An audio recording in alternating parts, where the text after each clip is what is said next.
दूसरा अध्याय। दुर्गा सप्तशती। दूसरा अध्याय। देवताओं के तेज से देवी का प्रादुर्भाव और महिषासुर की सेना का वध। महर्षि मेधा बोले, प्राचीन काल में देवताओं और असुरों में पूरे 100 वर्षों तक घोर युद्ध हुआ था। उनमें असुरों का स्वामी महिषासुर था और देवराज इंद्र देवताओं के नायक थे। इस युद्ध में देवताओं की सेना परास्त हो गई थी और इस प्रकार संपूर्ण देवताओं को जीत महिषासुर इंद्र बन बैठा था। युद्ध के पश्चात हारे हुए देवता प्रजापति श्री ब्रह्मा को साथ लेकर उस स्थान पर पहुंचे जहां पर कि भगवान शंकर विराजमान थे। देवताओं ने अपनी हार का सारा वृत्तांत भगवान श्री विष्णु और शंकर जी से कह सुनाया। वह कहने लगे, हे प्रभु, महिषासुर सूर्य, इंद्र, अग्नि, वायु, चंद्रमा, यम, वरुण तथा अन्य देवताओं के सब अधिकार छीनकर उस सबका अधिष्ठाता स्वयं बन बैठा है। उसने समस्त देवताओं को स्वर्ग से निकाल दिया है। वह मनुष्यों की तरह पृथ्वी पर विचर रहे हैं। दैत्यों की सारी करतूत हमने आपको सुना दी है और आपकी शरण में इसलिए आए हैं कि आप उनके वध का कोई उपाय सोचें। देवताओं की बातें सुनकर भगवान श्री विष्णु और शंकर जी को दैत्यों पर बड़ा गुस्सा आया। उनकी भवें तन गई और आंखें लाल हो गईं। गुस्से में भरे हुए भगवान विष्णु के मुख से बड़ा भारी तेज निकला और उसी प्रकार का तेज भगवान शंकर, ब्रह्मा और इंद्र आदि दूसरे देवताओं के मुख से प्रकट हुआ। फिर वह सारा तेज एक में मिल गया और तेज का पुंज वह ऐसे दिखता था जैसे कि जाज्वल्यमान पर्वत हो।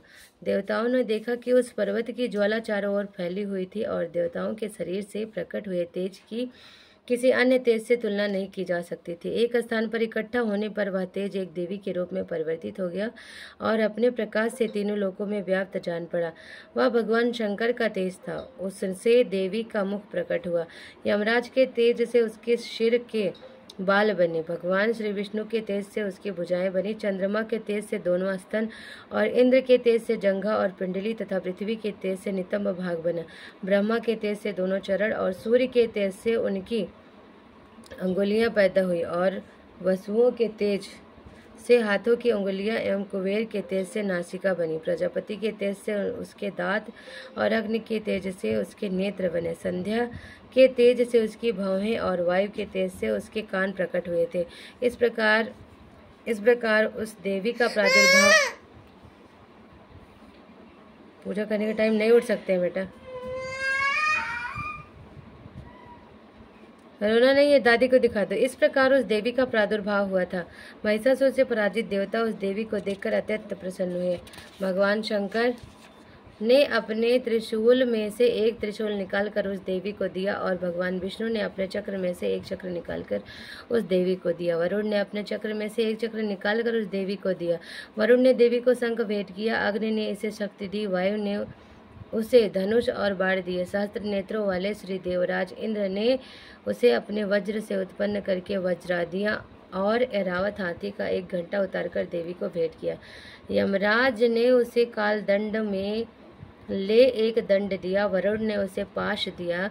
प्रजापति ने स्फटिक की माला दी और ब्रह्मा जी ने उसे कमंडल दिया। सूर्य ने देवी के समस्त रोमों में अपनी किरणों का तेज भर दिया। काल ने उसे चमकती हुई ढाल और तलवार दी तथा उज्ज्वल हार और दिव्य वस्त्र उसे भेंट किए और इसके साथ ही उसने दिव्य चूड़ामणि दी। 2 कुंडल, कंकड़, उज्ज्वल अर्धचंद्र, बाहों के लिए बाजूबंद, चड़ों के लिए नूपुर, गलों के लिए सुंदर हंसली और अंगुलियों के लिए रत्नों की बनी हुई अंगूठियां उसे दी। विश्वकर्मा ने उनको फरसा दिया और उसके साथ ही कई प्रकार की अस्त्र और अभेद्य कवच दिए और इसके अतिरिक्त उसने उसे कभी ना कुम्हलाने वाले सुंदर कमलों की मालाएं भेंट की। समुद्र ने सुंदर कमल का फूल भेंट किया। हिमालय ने सवारी के लिए सिंह और तरह तरह के रत्न देवी को भेंट किए। यक्ष राज कुबेर ने मधु से भरा हुआ पात्र और शेषनाग ने उन्हें बहुमूल्य मणियों से विभूषित नाग हार भेंट किया। इसी तरह दूसरे देवताओं ने भी उसे आभूषण और अस्त्र देकर उसका सम्मान किया। इसके पश्चात देवी ने उच्च स्वर में गर्जना की। उसके इस भयंकर नाद से आकाश गूंज उठा। देवी का वह उच्च स्वर से किया हुआ सिंहनाद समा ना सका। आकाश उनके सामने छोटा प्रतीत होने लगा। उससे बड़े जोर की प्रतिध्वनि हुई, जिससे समस्त विश्व में हलचल मच गई और समुद्र कांप उठे, पृथ्वी डोलने लगी और सबके सब पर्वत हिलने लगे। देवताओं ने उस समय प्रसन्न हो सिंहवाहिनी जगतमयी देवी से कहा, हे देवी, तुम्हारी जय हो। इसके साथ महर्षियों ने भक्तिभाव से विनम्र होकर उनकी स्तुति की। संपूर्ण त्रिलोकी को शोकमग्न देखकर दैत्यगण अपनी सेनाओं को साथ लेकर और हथियार आदि सजाकर उठ खड़े हुए। महिषासुर के क्रोध की कोई सीमा नहीं थी। उसने क्रोध में भरकर कहा, यह सब क्या उत्पात है। फिर वह अपनी सेना के साथ उस ओर दौड़ा जिस ओर से भयंकर नाद का शब्द सुनाई दिया था, और आगे पहुंचकर उसने देवी को देखा, जो कि अपनी प्रभा से तीनों लोकों को प्रकाशित कर रही थी।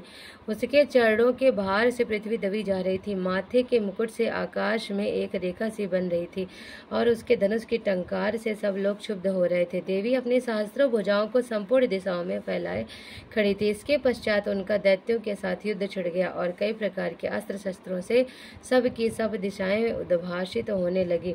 महिषासुर की सेना का सेनापति चिक्षुर नामक एक महान असुर था। वह आगे बढ़कर देवी के साथ युद्ध करने लगा और दूसरे दैत्यों की चतुरंगड़ी सेना साथ लेकर चामर भीड़ लड़ने लगा और 60,000 महारथियों को साथ लेकर उदग्र नामक महादैत्य आकर युद्ध करने लगा।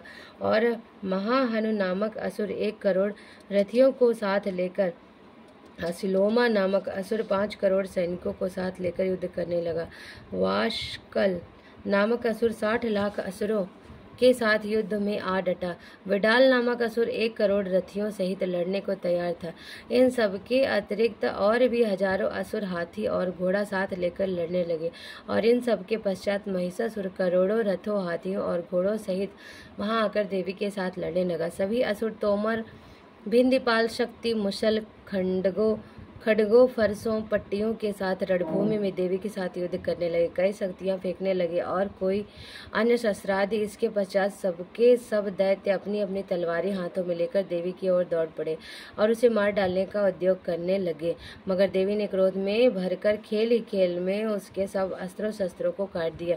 इसके पश्चात ऋषियों और देवताओं ने भी देवी की स्तुति आरंभ कर दी और वह प्रसन्न होकर असुरों के शरीरों पर अस्त्र शस्त्रों की वर्षा करती रही। देवी का वाहन भी क्रोध में भरकर दैत्य सेना से इस प्रकार विचरने लगा जैसे कि वन में दावानल फैल रहा हो। युद्ध करती हुई देवी ने भयंकर क्रोध में भर जितने श्वासों को छोड़ा, वह तुरंत ही सैकड़ों हजारों गढ़ों के रूप में परिवर्तित हो गए।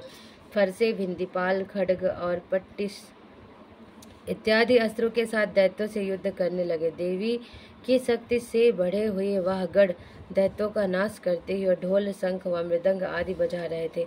तदंतर देवी ने त्रिशूल, गदा, शक्ति, खड्ग इत्यादि से सहस्त्रों असुरों को मार डाला। कितनों को घंटे की भयंकर आवाज से ही यमलोक पहुंचा दिया।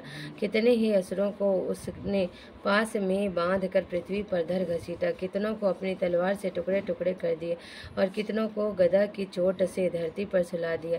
कई दैत्य मूसल की मार से घायल होकर रक्त वमन करने लगे और कई सूल से छाती फट जाने के कारण पृथ्वी पर लेट गए और कितनों की बाढ़ वर्षा से कमर टूट गई। देवताओं को पीड़ा देने वाले दैत्य कट कट कर मरने लगे। कितनों की बाहें अलग अलग हो गई, कितनों की ग्रीवाएं कट गई, कितनों के सिर कट कर दूर भूमि पर लुढ़क गए, कितनों के शरीर बीच में कट गए और कितनों की जंघाएं कट गई और वह पृथ्वी पर गिर पड़े। कितने ही सिरों पर पैरों के कटने पर भी भूमि पर से उठ खड़े हुए और शस्त्र हाथ में लेकर देवी से लड़ने लगे और कई दैत्यगण भूमि में बांजों की ध्वनि के साथ नाच रहे थे। कई असुर जिनके सिर कट चुके थे बिना सर के धड़ से ही हाथ में शस्त्र लिए लड़ रहे थे। दैत्य रह रहकर ठहरो ठहरो करते हुए देवी को युद्ध के लिए ललकार रहे थे। जहाँ पर यह घोर संग्राम हुआ था वहाँ की भूमि रथ, हाथी, घोड़े और असुरों की लाशों से भर गई थी और असुर सेना के बीच में रक्तपात होने के कारण रुधिर की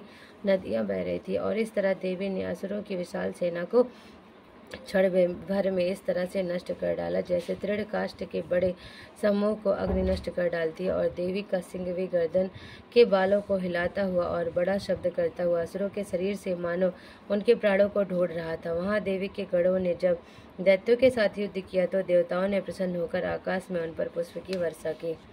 बोलो नव दुर्गा मैया की जय। द्वितीय अध्याय समाप्ति। बोलो नव दुर्गा मैया की जय। बोलो सब देवी देवताओं